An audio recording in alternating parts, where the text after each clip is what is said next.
Entrando agora nos 4 pontos principais que nos trazem dificuldades e que precisamos avançar com urgência para alcançarmos esses objetivos de um alimento saudável, de um alimento seguro, não só nacionalmente, mas internacionalmente, nós precisamos resolver os problemas da insegurança jurídica no campo brasileiro. Criamos o Observatório da Insegurança Jurídica, que nos mostrou, apenas no Mato Grosso, no estado do Mato Grosso, governador José Serra, que nós temos 2 milhões de hectares em Mato Grosso em litígio, em conflito agrário de alguma natureza. 2 milhões de hectares corresponde ao estado de Sergipe. E como se isso não bastasse, nós não queremos aqui apenas colocar as dificuldades e os prejuízos dos produtores rurais, mas principalmente os prejuízos que o Brasil, a sociedade brasileira, tem com esses conflitos. Em apenas 2 milhões de hectares em conflito no Mato Grosso, nós deixamos de arrecadar plenamente em tributos 851 milhões de reais ano, nós deixamos de gerar 28 mil empregos ano e deixamos de produzir um VBP de 5,9 bilhões de reais por ano, se esses 2 milhões de hectares estivessem produzindo com toda a sua capacidade. Portanto, nós precisamos ainda, senhor candidato, a avaliar os índices de produtividade e é o formato com que hoje o Brasil pratica a avaliação de uma propriedade que deve ser desapropriada ou não.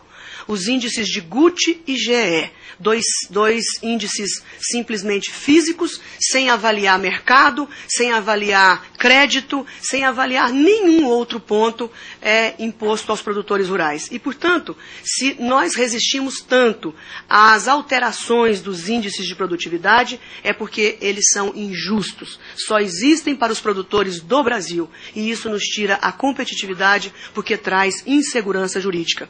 Nós não podemos permitir que o Brasil possa aceitar que um produtor rural cumpra os seus 80% exigidos de produção pelo INCRA, mas que possa produzir menos do que seu vizinho, que produz em 60% da área menor do que o que está cumprindo a lei. Portanto, o que deve ser priorizado, o que deve prevalecer, na verdade, é a competitividade, a competição e a premiação da elevação da produtividade. E não a exigência não inteligente de 80% de qualquer forma da área deve estar produzindo. Mesmo que produzindo prejuízos, a legislação brasileira exige que nós continuemos a não ser produtores, empresários de verdade.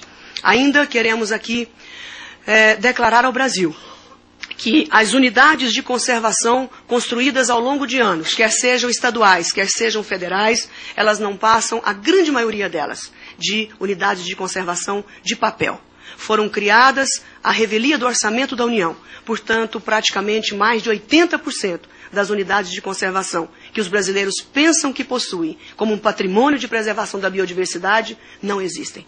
Porque o rito de desapropriação e o rito de indenização dos produtores não foram feitos. Nós temos um exemplo na Serra da Bodoquena, no Mato Grosso do Sul, onde uma unidade de conservação de 40 anos e os produtores não foram até hoje indenizados. Portanto, nem se trata de uma unidade de produção, porque eles perdem o direito de produzir, de abrir áreas de financiamento no banco, e também não é uma unidade de preservação, porque o rito não foi completado e, portanto, não se trata de uma área da União. As unidades de conservação são da maior importância para o Brasil e para a preservação da biodiversidade, mas nada justifica o descumprimento da Constituição que traz insegurança aos produtores.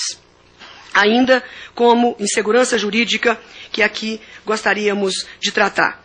As terras indígenas e a ampliação das terras para os quilombolas, deixando muito claro que esta casa não tem nenhuma contradição com relação ao desejo legítimo de que os índios possam ter as suas terras ampliadas, de que os negros possam ter as suas terras tituladas. Nós compreendemos e somos sensíveis às suas demandas.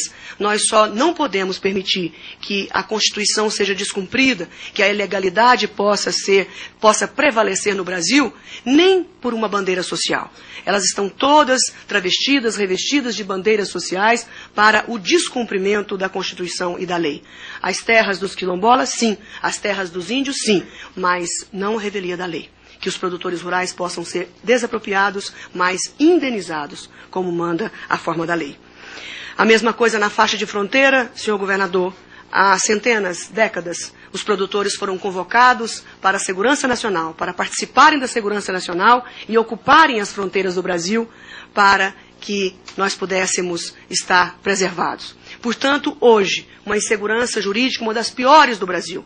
Os produtores hoje, antes de serem titulados na faixa de fronteira, a grande maioria, mais de 80% dos produtores, nas 100 quilômetros da faixa de fronteira, não possuem título de suas áreas. Pelo atraso, pela burocracia, pela ineficiência do Estado brasileiro.